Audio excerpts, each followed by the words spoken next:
Hello and welcome everyone to a special virtual event in the middle of the day with a legendary writer, Alice Walker. Before I introduce her officially, not that you don't know who she is, my name is Adam. I am the director of events with Tattered Cover.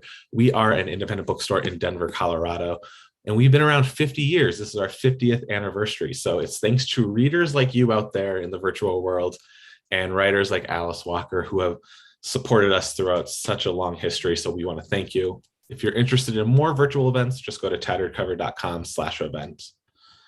Today's guest is Alice Walker. She is a distinguished author and activist who has written dozens of books, including novels, poems, essays, short stories, and children's books.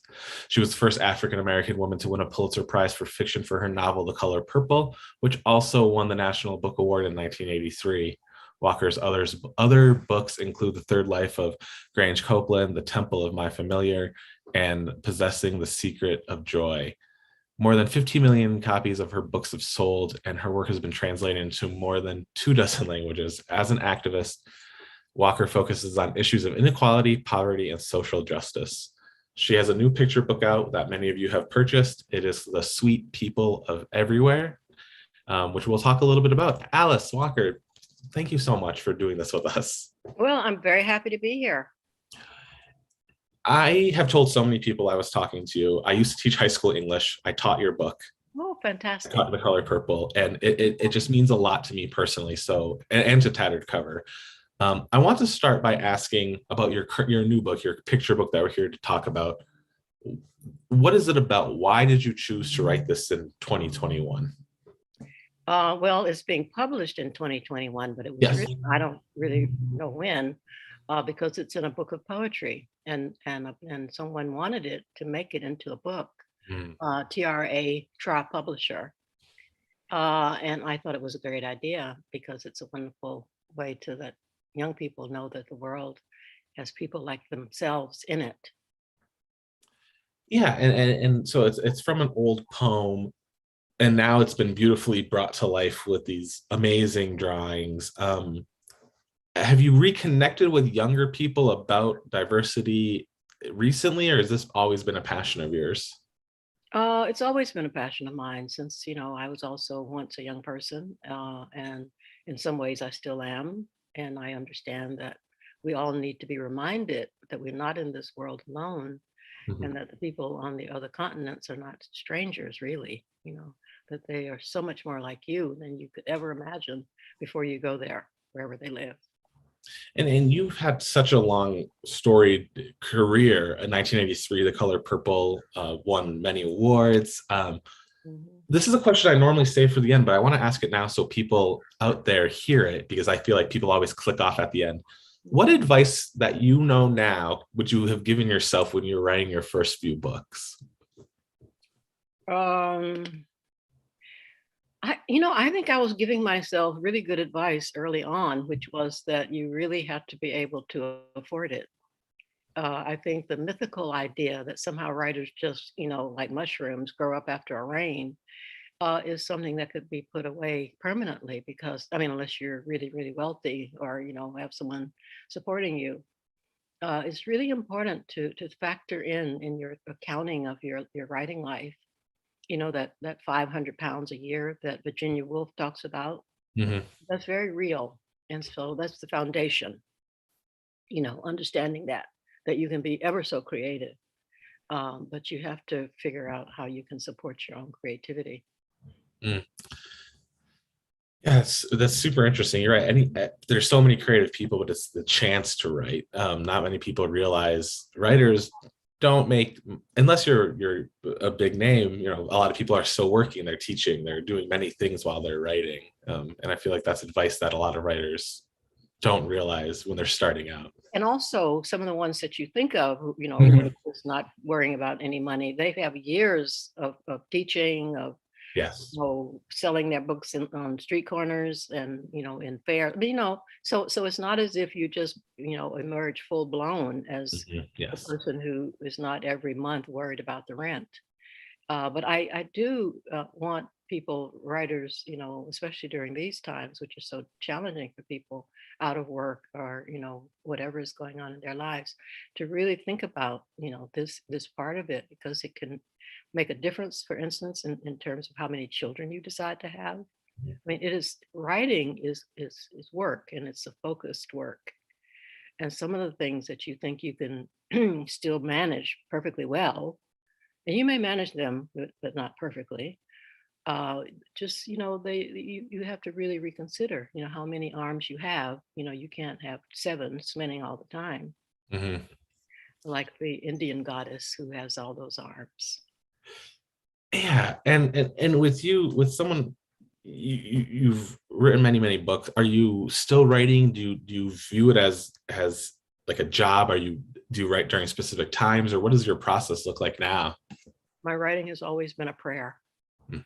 And in the early days, very consciously so, I would send my daughter off to school, climb into a really big old fashioned wooden bed with my pen and paper, and I would, meditate for 20 minutes, and then I would write.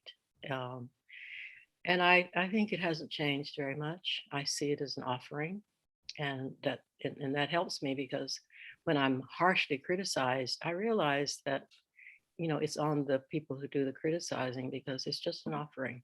They can take it or leave it. And one thing I said, I mentioned The Color Purple, 1982, winning awards in 1983. But what I failed to mention is you wrote many books, novels, short stories, poetry collections dating back to 1968 is when you started publishing. Hmm. What were those early years like prior to The Color Purple? Because I feel like that's obviously like a shift in your life. Were It's, you? but it's one that I didn't make. Mhm, mhm, Other people made it for me. I mean, it was a huge, quote, success. Still running strong 40 years later. mhm. So it's in some ways, just an offering that bloomed, and I'm very grateful for what it's been able to do in the world. And I think it has been able to shift some thinking and some feeling. But yeah, I was writing, many books before that and many books after that, and loving them all really, and seeing that they are a different kind of offering. Like for instance, By the Light of My Father's Smile was written with the hope that people would get the sexual medicine. I mean, how people relate to their children as they become sexual beings. Um, and I still feel this is very important, because in our society, we've lost, that awareness that there really is something very amazing going on at puberty. And that's when young girls often need the most support from their fathers, Mhm. who actually get kind of shy, and don't know what to do. Well, learn what to do. Yeah. Your most recent long form fiction came out in 2004. You have had a poetry collection in the past few years. Are there plans for more books? Do you have more left in you? I have a blog that I Mhm, post on almost every day, or at least 2 or 3 times a week. mhm.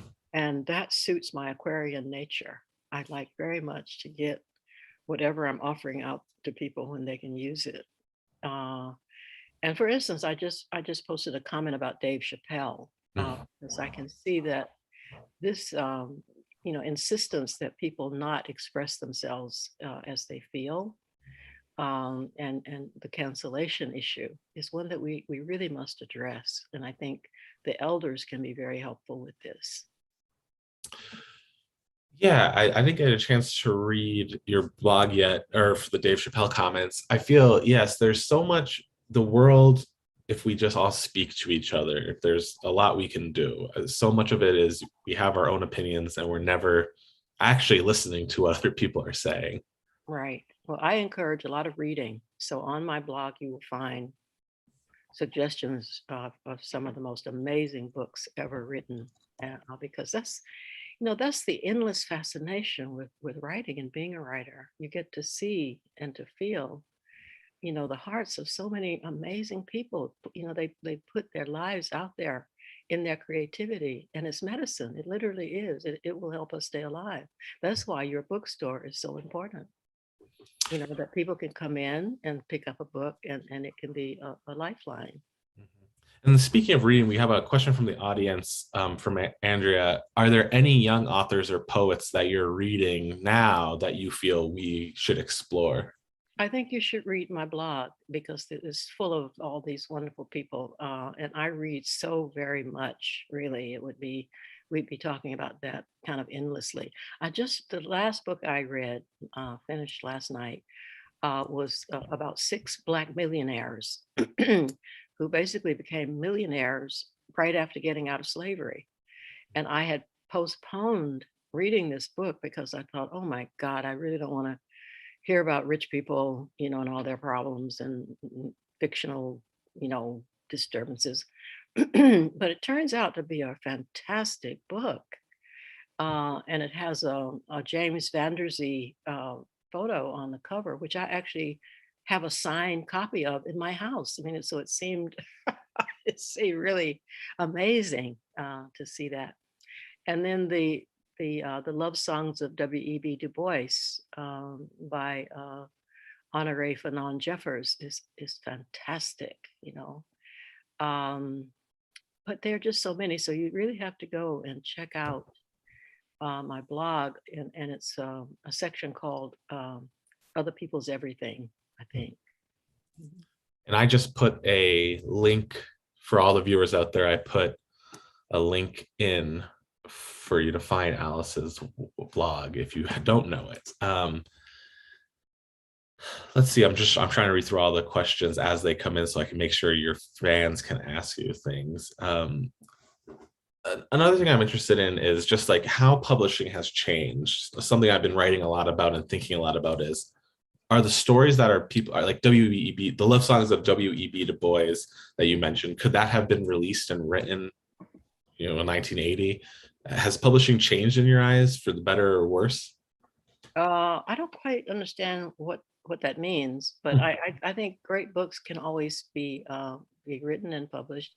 100 Years of Solitude, for instance, comes to mind, and that is a kind of W.E.B. Du Bois, Yeah. tome. Um, I just think that somehow, if the work has true heart, gravitas, beauty, a magical, introduction to something for people, I think it will find its way. Yeah. And then another Andrea just asked, you mentioned some adult books that you recently read. Are there any other books like your picture book that came out that you feel are must reads for children? Are there? Absolutely. This is my fifth book for children. Mhm. And one of them that I really recommend is Why War is Never a Good Idea, because I want children early to understand what a disaster war is and not to be suckered into believing that it's something great and grand, and throw away all those camouflage diapers. Mhm. So that is one. And then another one is mm, There is a flower at the tip of my nose smelling me, because there I want children to understand that when they are walking out in the natural world, thinking that they're the only beings who are, observing, smelling, feeling, seeing, what they think of as, unfortunately not even living, that whatever it is also doing the same to them. And it's a stretch for many people because they've been programmed away from nature to such a degree that they can no longer really feel the interaction that we have with it, but it's actually there.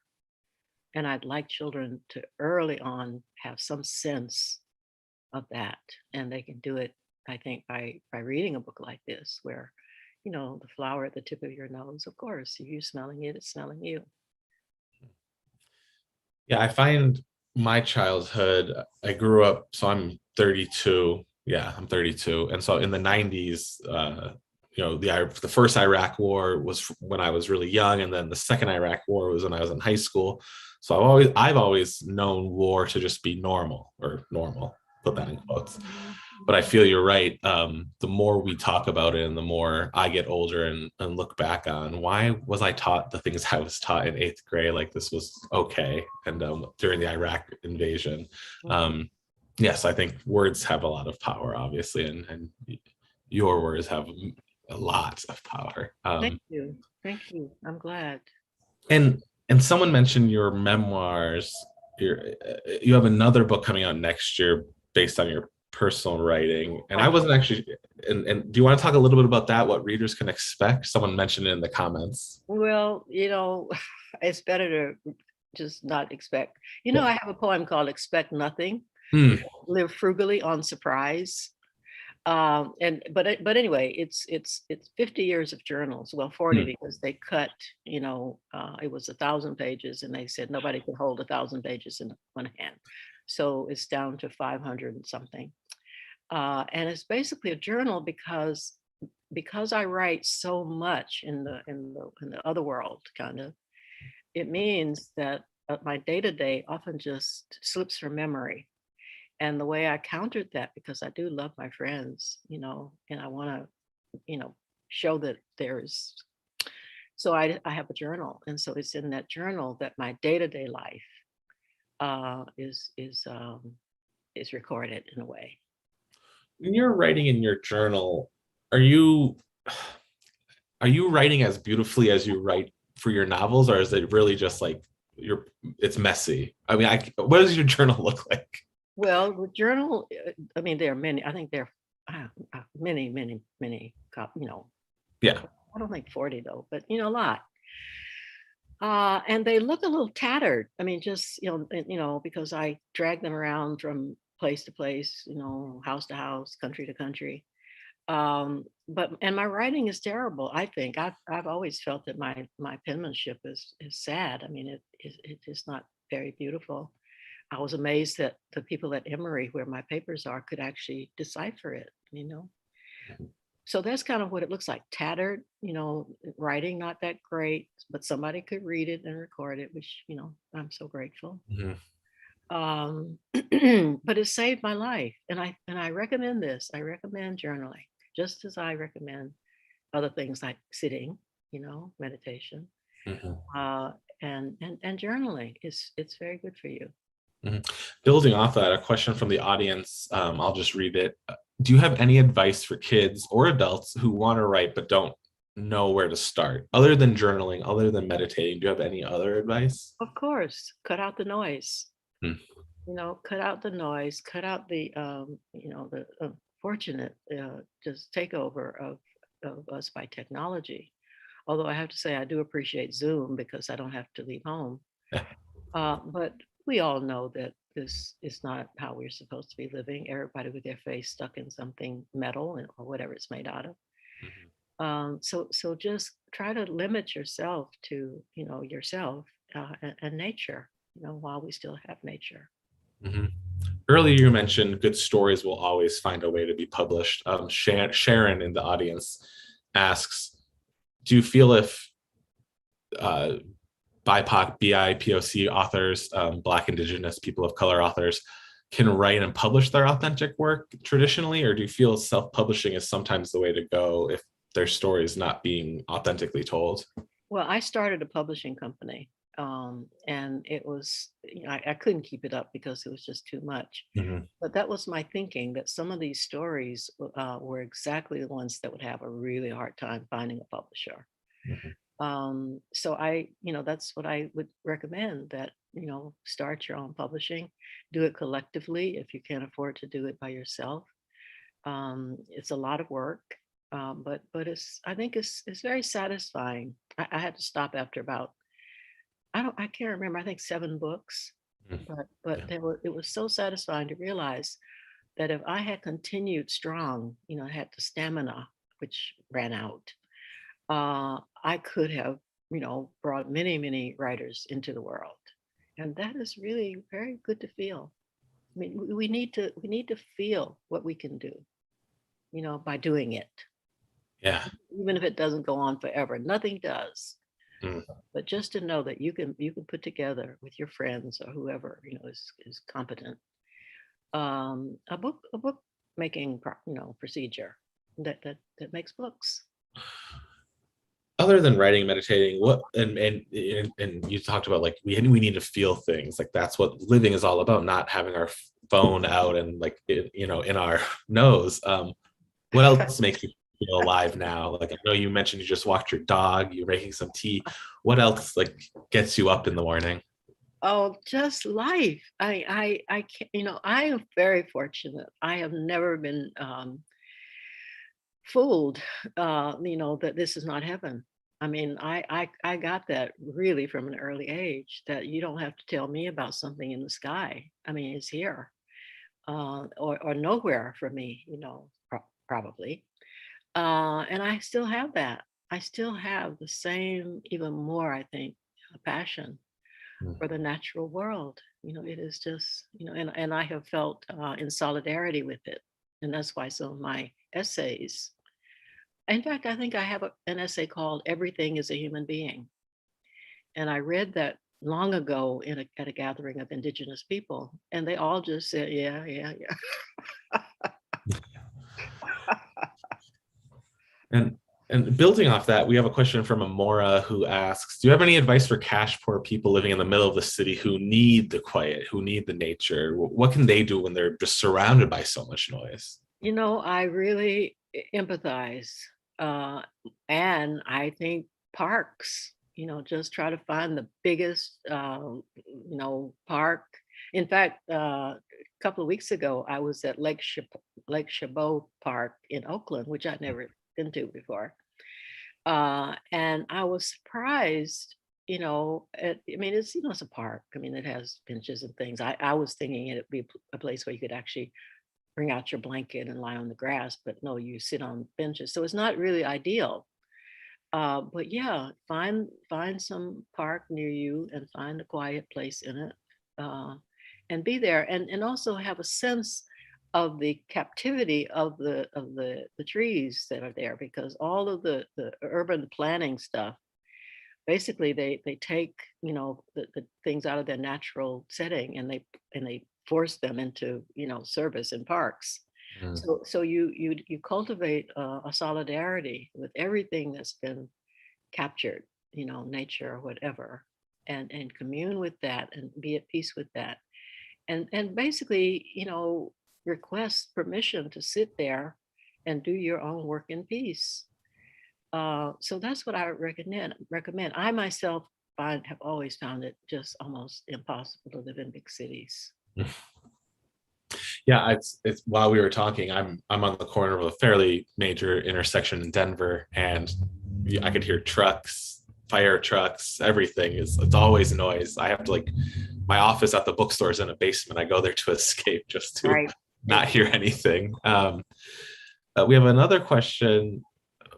You mentioned books that inspire you. What other forms of art have been inspiring you lately? Is there anything, any art, any movies, anything like that that's inspiring you? Well, I would like to recommend that you check out a photographer, Elizabeth Sunday. If you don't know her work, you can look it up, Elizabeth Sunday. And as we're talking, I look around my house and I see how many of her prints I have, because she manages to bring us into nature, but also into um, worship. Of nature, basically. And so there are a lot of images that are very healing and very sustaining. So I love photography, and that I find it very helpful, especially when people capture something in the natural world that we would ordinarily miss, because we don't really think of it as medicine. We don't think of it as something that immediately affects the heart, and our thinking, if we're open to it. And it's always able to shift us. Nature is, I mean, it's remarkable. I mean, I think you may have noticed that sometimes when you're struggling with something and it's just like, oh God, this is just terrible, and you go for a walk, and by the time you get back, it's just not such a problem. And that's the help that you get from nature, which you're not even particularly noticing. Mm. Yeah, nature. I moved to Denver right before the pandemic, January 2020, and during the pandemic, during quarantine, when I wasn't able to go to bars or bookstores or wherever, I spent so many days just driving into the mountains and just Oh yeah. reading, and it was And I never thought I was outdoorsy. I never thought I enjoyed nature. But how could you not enjoy nature? What a silly thing to think. Exactly, but that's exactly what we've been programmed to think, and that's why it's being destroyed without so much protest, Mm, except for indigenous people mostly, yeah. who really still get it. And then we have time for one more question from the audience. Let's see. Oh, so this one is we talked about your journals are coming out. This was another question. Are more children books coming out? You've written many. You have this new picture book. My publisher, TRA, I mean, I have no idea how they call themselves, but anyhow, they love this book and they immediately wanted to publish another one. And so I've sent them one, which is to vote, you must say, I love you 5 times a day. Mm, That's how you vote. And they are working on that already. And then another one that I hope they will like, and I like, and if I could publish still, I would. It's about the wonderfulness of getting old. mm. And it's called I Get to Be with Myself Whenever I Want. So you may be too young to get that. But anyway, but it's just a lovely thought. And I think, I don't know how much time we have, but one of the things that we have to really understand about aging is that you've earned it. I mean, you have earned the right to be as old as you are, and Mm, therefore you get to have that, and you lose a lot of distractions, which is a wonderful thing, and people should stop complaining. It's mm, a great thing. There's a new focus. Um, and I think a real deepening of concern about the young and really seeing them, as precious as they are. mhm. Do you feel, I mean, I think I know your answer, but with children, the best way to educate them is less technology, maybe, nature, like, Well, but also example. mm, We unfortunately are not, well, anyhow, we send our children away from us too much. mm, And unless we're sending them to places that truly affirm them, they will suffer and they will not do well. And we have certainly seen that in the African American community in some of the integration that we have been doing, where our children were harmed. They were harmed because really, when you send somebody to school, you want them to be met by someone who really adores them already, I mean, just because they're little. mm, We want people to hug them and kiss them. And this is what I had as a child growing, in my little poor school. It was poor as you could imagine. And I think it was burned at least once. But anyway, the people, the teachers loved us. And that made all the difference. That's the medicine, love. mm. That is, love is the medicine. And someone in the chat pointed out that Tra, your publisher, is art spelled backwards. Yeah, art is everywhere. Oh, that is wonderful. I love it. Yes, it's beautiful. Well, thank you so much for taking the time out of your morning to talk to Tattered Cover, to talk to me. I mean, I am blown away. I've been talking to all my friends that I got to do this. So this is the truth. So many people in the chat have been, thank you for your medicine this morning. They're blessing you. So just thank you so much from all the readers who you can't see because how we record things. Thank you, thank you, thank you.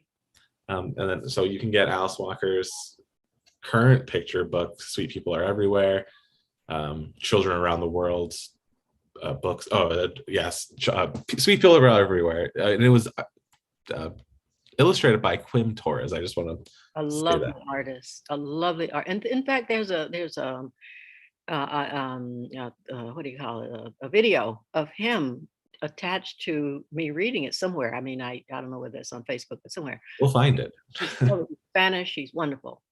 Terrific. And then hopefully we'll see you again for your journals in next year in 2022. I Thank would you. love it. Thank you.